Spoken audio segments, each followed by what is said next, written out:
नमस्कार दोस्तों इस वीडियो में हम ऐसी लाइफ चेंजिंग बुक की कुछ खास बातों के बारे में जानेंगे कि आखिर एक व्यक्ति की सोच कैसे काम करती है।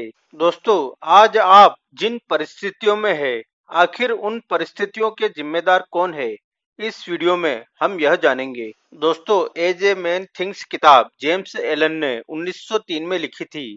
जेम्स एलन ब्रिटेन के एक प्रसिद्ध दार्शनिक एवं लेखक थे। जैसा मनुष्य सोचता है बाइबल की एक कहावत पर आधारित है, जिसमें लिखा है कि इंसान जो भी अपने मन में सोचता है वह सदस्य बन जाता है। इसमें लेखक ने बताया है कि हमारे विचार का हमारे जीवन पर क्या प्रभाव पड़ता है। वह बताते हैं कि किसी व्यक्ति का जीवन उसके विचार से किस तरह से प्रभावित होता है। दोस्तों, यह किताब 1903 में जरूर लिखी गई, लेकिन आज भी इसकी सार्थकता सिद्ध होती है। व्यक्ति जो भी विचार अपने मन में रखता है वह लंबे समय तक रहता है। वह जिस बारे में सोचता है वह सदस्य बन जाता है। लोग अपने आप को इन्हीं विचार से बनाते हैं। जो वह मन में रखता है वह उन्हें बढ़ावा देता है। वही विचार ही मनुष्य के चरित्र को बनाते हैं। दोस्तों, इस किताब में 7 अध्याय दिए गए हैं। लेखक ने हर अध्याय में हमारे विचार के प्रभाव को हमारे जीवन के किसी न किसी पहलू से जोड़ा है। हमारे जीवन का हर एक पहलू हमारे किसी न किसी विचार से जुड़ा है। हमारे विचार चाहे सकारात्मक हो या नकारात्मक, अच्छे हो या बुरे, यह सब हमारे जीवन को किसी न किसी रूप में निश्चित रूप से प्रभावित करते हैं। हमारे विचार का प्रभाव जीवन के किसी न किसी हिस्से पर जरूर दिखता है। तो आइए जानते हैं कि हमारे मन के विचार हमारे जीवन को कैसे प्रभावित करते हैं। तो शुरू करते हैं पहले अध्याय से, विचार और चरित्र, अर्थात विचार और व्यक्तित्व। दोस्तों, हम खुद के रचनाकार हैं। मैंने कहावत सुनी है, जैसा हम सोचते हैं वैसा ही बन जाते हैं। यही सच भी है। हम जैसा सोचते हैं, हम जैसे विचार रखते हैं, हमारा चरित्र उसी विचार का परिणाम है। जैसे एक पेड़ बिना बीज के एक पेड़ नहीं बन सकता है, वैसे ही एक इंसान बिना सोचे समझे इंसान नहीं बन सकता। हम जो है उसी सोच के बीज अपने मन में बोते हैं। कर्म सोच का बीज है। आनंद या दुख फल है। हम जैसे बोते हैं वैसे ही फल पाते हैं। अगर अच्छी सोच रखेंगे तो अच्छा और सफल इंसान बनेंगे। बुरी एवं नेगेटिव सोच रखेंगे तो वह पाएंगे। इस दुनिया में इंसानों के साथ वही होता है। जैसी सोच बनाई जाती है वो ठीक वैसा ही बनता चला जाता है। संगी और दुनिया की तरह का किरदार कोई जादू से पैदा नहीं होता। वह सब वो इंसान है जो खुद की सोच पर, खुद के विचारों पर नियंत्रण करके वही व्यक्ति बन जाते हैं। मतलब साफ है कि इंसान शैतान या भगवान खुद से ही बनता है। जब मन में क्रोध, जलन, द्वेष, बदला जैसी सोच रखोगे तो वही सच हो जाएगा। वही जब मन में प्यार, खुशी, शांति और शेयर करने की भावना वाले विचार रखेंगे तो ठीक वैसे ही बनते चले जाएंगे। तो दोस्तों, ऐसे लोगों की दुनिया में क्या वैल्यू है? हम सब जानते हैं कि ऐसे लोगों की इस दुनिया में पूजा होती है। अतः हम खुद के ही मेकर और मास्टर होते हैं। अपने चरित्र को निखारते हैं, एक अच्छा समाज बनाते हैं, खुद ही लकी बनते हैं। यह सब सिर्फ और सिर्फ अपनी सोच को नियंत्रित करके, सही चीजों को ठीक करके किया जा सकता है। तो खुद को तराशने के लिए अपने विचारों पर नजर डालें। ध्यान से देखें कि हम दिन भर क्या देखते हैं। किसी के लिए दिल में नफरत है, अविश्वास या किसी को लेकर दिल में कोई गुस्सा है। क्या हम स्वार्थी है? मन में कोई लालच नहीं है? बहुत ही ध्यान से देखने के बाद ही अपने विचारों को देख पाओगे, जिसमें कभी खत्म नहीं होने वाला खजाना भरा हुआ है। आप यह तक नहीं जानते हैं कि आप क्या क्या कर सकते हैं, कैसी शक्ति आपको मिल सकती है। आपने वेदों के, बाइबल के, कुरान के या पुरानी महागाथाओं के योद्धाओं की कहानियां तो जरूर सुनी होगी। भगवान एवं विश्व की उनकी शक्तियों की कहानी जरूर सुनी होगी। यदि आप उस पर यकीन भी नहीं करते हैं तो कम से कम इतना तो माना ही होगा कि बिना आग के धुआं नहीं उठ सकता। तो कुछ तो सच होगा। वह कौन से लोग थे जिन्हें विश्व महायोद्धा, देवता या भगवान कह के पूजा करता है? ध्यान दे, वह वे लोग हैं जो अपने अंदर कभी न खत्म होने वाले अन्वेषण करने वाले थे। वे सब कर गए जो एक सामान्य इंसान के लिए जादू जैसा है। आप भी ठीक वैसे ही हो सकते हैं। इसके लिए बस ध्यान देना होगा अपने विचारों पर एवं फिर उसे तराशना होगा। अध्याय 2, परिस्थितियों पर विचारों का प्रभाव। दोस्तों, हमारा दिमाग एक बगीचे की तरह होता है। बगीचे को सुंदर बनाने के लिए उसमें उगी घास को एवं बाहर से आए जंगली जानवरों को हटाना होता है। पौधों को पानी देना होता है। कुछ को काटकर तराशना पड़ता है। सबसे खास बात, लगातार बगीचे का निरीक्षण करना पड़ता है। अवेयर रहना पड़ता है। बिल्कुल इसी तरह हमको अपने दिमाग की देखभाल करनी होती है। दिमाग में आ रहे नेगेटिव विचार को हटाना होता है और अच्छे विचारों को बढ़ाना होता है, उन्हें तराशना होता है। डर, ईर्ष्या, नफरत, लालच जैसी भावनाओं से दिमाग को बचाना होता है। लगातार ध्यान रखना पड़ता है, अवेयर रहना पड़ता है, देखना होता है कि दिमाग में क्या चल रहा है। हमारे आसपास के एनवायरनमेंट व माहौल के कारण से हमारे विचार बनते हैं। विचार ही हमारा कैरेक्टर बनाते हैं। इसका मतलब यह बिल्कुल भी नहीं है कि आप गरीब घर में पैदा हुए हैं अतः जिंदगी भर गरीब बनकर ही रह गए। हमारी परिस्थितियों से ही हमारी सोच बनती है, लेकिन थॉट प्रोसेस का ध्यान देकर हम इसे चेंज कर सकते हैं। ऐसा करने से हमारा कैरेक्टर पूर्णतया चेंज हो जाएगा। बस सीखना होगा, थॉट प्रोसेस को जानना होगा, यह समझना होगा कि सभी में एक समान शक्तियां मौजूद है। बस उसे हासिल करना होगा। सोच बदलते जाओगे तो परिस्थितियां अपने आप बदलती जाएगी। हर थॉट से रूपी बीज को या तो हमने बोया होता है या फिर हमने खुद ही उसे अपने दिमाग में आने दिया है। उसने हमारे दिमाग में अपनी जड़ें जमा ली है। अब कभी न कभी वह बीज बड़ा भी होगा, उसमें फल भी लगेंगे। अगर थॉट्स अच्छे होंगे तो आपको अच्छा फल मिलेगा, बुरे थॉट्स होंगे तो बुरा फल मिलेगा। हम वह अट्रैक्ट नहीं करते हैं जो हम चाहते हैं, हम वह अट्रैक्ट करते हैं जो हम है। अर्थात हम खुद को जो मान लेते हैं वही बन जाते हैं। समस्या यहीं पर आती है, हम परिस्थितियों को तो बदलना चाहते हैं लेकिन खुद को नहीं। अध्याय 3, स्वास्थ्य एवं शरीर पर विचारों का प्रभाव। बॉडी हमारे दिमाग की गुलाम होती है। अलादीन के चिराग वाले जिन्न की तरह यह दिमाग की हर बात को मानती है, चाहे इसे जो भी हुक्म दिया हो। बीमारी से डरने वाले थॉट्स माइंड में रखोगे तो देर सवेर जरूर बीमार हो जाओगे। ठीक इसी तरह हैप्पीनेस एवं हेल्दी वाले विचार माइंड में रखोगे तो एनर्जी से भरपूर और खुश रहोगे। बीमारियां एवं हेल्थ परिस्थितियों की तरह ही थॉट्स के कारण से होती है। कमजोर और बीमार थॉट्स कमजोर और बीमार बना देते हैं। डर के जो थॉट्स होते हैं वो बॉडी को एक बुलेट से भी अधिक नुकसान पहुंचाते हैं।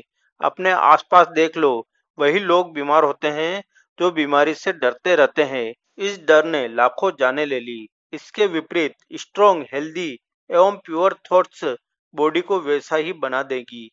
हमारी बॉडी बस एक इंस्ट्रूमेंट है। दिमाग में इसे जैसा चाहोगे वैसा ही बन जाएगी। हम सोचते हैं कि हम डाइट चेंज कर लेंगे तो बॉडी चेंज हो जाएगी, लेकिन ऐसा बिल्कुल भी नहीं होगा। सबसे पहले अपने थॉट्स को चेंज करना होगा, इसे प्योर बनाना होगा। जैसे ही थॉट प्योर होंगे, आपका माइंड खुद ही इनप्योर डाइट लेने नहीं देगा। अगर अपनी बॉडी की हिफाजत करना चाहते हैं तो सबसे पहले अपने दिमाग की हिफाजत कीजिए। अपनी बॉडी को रिन्यू करना चाहते हैं तो अपने माइंड को रिन्यू कीजिए। नेचर के साथ कनेक्ट रहिए। सूरज की रोशनी पड़ने दीजिए। एक सेकंड के लिए भी अपनी बॉडी के बारे में नेगेटिव मत सोचिए। जिस तरह की बॉडी बनाना चाहते हैं वैसा ही महसूस कीजिए। यह मान लीजिए आप वैसा ही बन चुके हैं।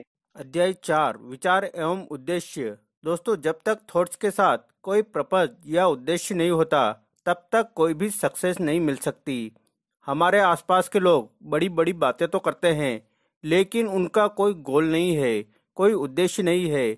सब सर झुकाकर गुलामों की तरह जी रहे हैं। दोस्तों, जिसके लाइफ में कोई पर्पज नहीं होता, उनकी लाइफ में चिंता, डर, मुश्किल, हीनता घर बना लेती है एवं धीरे धीरे इंसान कमजोर हो जाता है। हर व्यक्ति के दिल में एक जायज पर्पज होना चाहिए, उसे प्लान के साथ हासिल भी करना चाहिए। सारे थॉट्स को सेंट्रलाइज करके एक ऐसा पर्पज बनाओ जो आपको हमेशा मोटिवेट करता रहे। आपका पर्पज स्पिरिचुअल हैप्पीनेस भी हो सकता है, कोई फिजिकल ऑब्जेक्ट जैसे मिलीनियर बनना या सिक्स पैक एप बनाना हो सकता है। ध्यान रखिए, पर्पज ही आपको जिंदा रखता है, पर्पज ही हमें इंसान बनाता है, वरना हम में एवं जानवरों में क्या फर्क रह जाएगा। यदि आप अपने पर्पज को हासिल करने में बार बार फेल हो रहे हैं तो कोई बात नहीं। लाइफ का जो मेन पर्पज हैप्पीनेस है उसे आप हासिल कर लोगे। एक दिन अपने पर्पज को भी हासिल कर लोगे। फेल होने से बिल्कुल भी घबराना नहीं है। पर्पज हासिल करने के लिए आपको हद से अधिक स्ट्रोंग बनना होगा, वरना फियर एवं डाउट आपके बड़े से बड़े पर्पज को ध्वस्त कर देंगे। इसलिए माइंड को स्ट्रोंग करने के लिए खुद के डर एवं संदेह पर विजय पानी होगी। अध्याय 5, उपलब्धि पर विचारों का प्रभाव। दोस्तों, हम जो कुछ भी हासिल करते हैं, जो कुछ भी हासिल नहीं कर पाते हैं, वह सब डायरेक्टली हमारे थॉट्स के रिजल्ट होते हैं। हार एवं जीत दोनों ही हमारी रिस्पॉन्सिबिलिटी है। हमारी ताकत एवं कमजोरी, शुद्धता एवं अशुद्धता हमारी अपनी है, न कि किसी और की। गलतियां भी हमारी अपनी है, उन्हें सही करना भी हमें ही है, किसी और को नहीं। खुशियां भी हमारी अपनी है, किसी और की नहीं। यानी कि हम जैसा सोचते हैं वैसा ही बन जाते हैं, जैसा सोचते रहते हैं वैसे ही बने रहते हैं। एक स्ट्रॉन्ग व्यक्ति एक कमजोर की हेल्प तब तक नहीं कर सकता जब तक कि वह खुद न चाहे। यदि वह चाहे कि उसे स्ट्रॉन्ग बनना है तो उसे किसी और की जरूरत नहीं पड़ेगी, उसे खुद के एफर्ट डालने होंगे। खुद में वह क्वालिटी एवं स्ट्रेंथ महसूस करनी होगी जिसके जैसा बनना चाहते हैं। हम तभी उड़ सकते हैं, विजय पा सकते हैं, पर्पज हासिल कर सकते हैं, जब तक कि हम थॉट्स पर जीत हासिल नहीं कर लेते हैं, जब तक थॉट्स का लेवल नहीं बढ़ा लेते हैं। यदि आप सेल्फिश हो, शेयर करना नहीं जानते हैं, तो आप कुछ भी हासिल नहीं कर सकते। यदि आप सेक्रीफाई करोगे तो उसके बदले आपको सक्सेस मिलेगी। अध्याय 6, विजन एवं आइडल अर्थात दृष्टिकोण एवं आदर्श। दोस्तों, हम जो कुछ भी तरक्की देखते हैं वह किसी न किसी विजन का परिणाम होता है। इंसानियत कभी अपने ड्रीमर्स को नहीं भूल सकती, वो ही आइडल होते हैं। कंपोजर, मूर्तिकार, पेंटर, पोएट, भविष्यवक्ता, संत, यही खूबसूरत दुनिया के रचयिता है। हमारी दुनिया खूबसूरत है क्योंकि यह लोग यहाँ रहते हैं एवं रहेंगे, नहीं तो मजदूर मेंटेलिटी वाले लोग इसे कब का जहन्नुम बना देते। वह व्यक्ति जिसके दिल में एक खूबसूरत विजन है, एक आइडल सेट कर रखा है, एक दिन वैसा ही बन जाएगा। कोलंबस ने दूसरी दुनिया का विजन बनाया था, बाद में उसे डिस्कवर भी कर लिया। बुद्ध ने आम जिंदगी से हटके स्पिरिचुअल हैप्पीनेस एवं पीस पाने का विजन बनाया, जिसे आज पूरी दुनिया जानती है। यदि आपसे कहा जाए कि जाओ तो आप कहाँ जाओगे? वही यदि आपसे कहा जाए कि दिल्ली जाओ तो आप निश्चित जा सकते हैं। यही विजन है। हमें कहाँ तक जाना है, अब रास्ते आपको ढूंढने हैं। वहाँ जाने के 1000 रास्ते होंगे, हर रास्ते में हजारों मुश्किलें भी आएगी, लेकिन जाना है मतलब जाना है। विजन के बाद कोई समझौता नहीं। दोस्तों, आपने विजन तो बना लिया, लेकिन एक ऐसा आइडल इंसान भी होना चाहिए जिसने आपसे पहले वह पा लिया हो, फिर उसको आइडल मान लो। जैसे उसने रास्ते में आने वाली 1000 मुश्किलों को पार कर जीत हासिल की, वैसे ही आपको भी करना है। सब कुछ आसान हो जाएगा। यहाँ इस बात का भी ध्यान रखना होगा, आपके आइडल की हर बात से आपको सहमत नहीं होना है, आपको अपने थॉट्स बनाने होंगे। दोस्तों, विजन ऐसा होना चाहिए जिसमें सिर्फ आपका स्वार्थ न जुड़ा हो, बल्कि उससे लोगों की भलाई भी जुड़ी हो। आपका विजन इतना खूबसूरत होना चाहिए, हर पल अपने आप को मोटिवेट करो। जैसे जैसे मंजिल की ओर बढ़ो, उत्सुकता बढ़ती है, मजा बढ़ता है, जीने में जिंदगी से प्यार हो जाए। जब विजन खूबसूरत होगा तब ये खुशी सुकून जीवन भर साथ रहेंगे। सोचो कितनी खूबसूरत लाइफ होगी। जय साथ। मन की शांति। दोस्तों, मन की शांति वह खजाना है जो दुनिया के 2% लोग भी हासिल नहीं कर पाते हैं। जिसने पा लिया फिर वह इस भरी दुनिया में अलग ही नजर आता है। पढ़ने सुनने में आसान लगता है, लेकिन लगातार सेल्फ कंट्रोल के बाद ही इसे पाया जा सकता है। जब अंडरस्टैंडिंग बढ़ जाती है, लव एवं अटैचमेंट में फर्क समझ आ जाता है। जब मन में सेल्फिश फीलिंग खत्म हो जाती है। जब यह जान लेते हो कि मैं तू अपना पराया एक मिथ है, इंसानों ने बनाया है। एक्चुअल में मैं ही सब कुछ हूँ, मैं ही ईश्वर हूँ। तब इंसान का मन शांत हो जाता है। यही हर इंसान का मेन पर्पज होना चाहिए। एक शांत इंसान सीख जाता है खुद को कैसे कंट्रोल करना है। वह खुद को किसी भी परिस्थिति में एडॉप्ट कर लेता है। फिर उसे सक्सेस हासिल करना बच्चों के काम जैसा लगता है। वास्तव में फिर सक्सेस एवं फेल्यूर का फर्क ही खत्म हो जाता है। बस वह जीता है अपना हर पल एक राजा की तरह। उसकी पावर से इतनी बढ़ जाती है कि वह कोई भी मुश्किल काम आसानी से कर सकता है। दोस्तों, आप जहाँ भी हो, जिस भी कंडीशन में हो, सबसे पहले खुद को एक्सेप्ट करो। अपने थॉट्स को प्योर करो। खुद की बॉडी के बारे में हमेशा अच्छे थॉट्स रखो। लाइफ में एक विजन बनाओ, फिर वेल्दी, हैप्पीनेस व शांति के सफर पर निकल पड़ो। छोटी सी जिंदगी है, आपको अभी डिसाइड करना है कि आप गुलामों की तरह जीना चाहते हैं या फिर एक शानदार, हेल्दी, सक्सेसफुल, भरपूर लाइफ जीना चाहते हैं। तो दोस्तों, आज के लिए इतना ही। यह वीडियो आपको कैसी लगी? अच्छी लगी तो लाइक जरूर करें। वह अभी तक आपने इस चैनल को सब्सक्राइब नहीं किया है तो चैनल को सब्सक्राइब कर ले।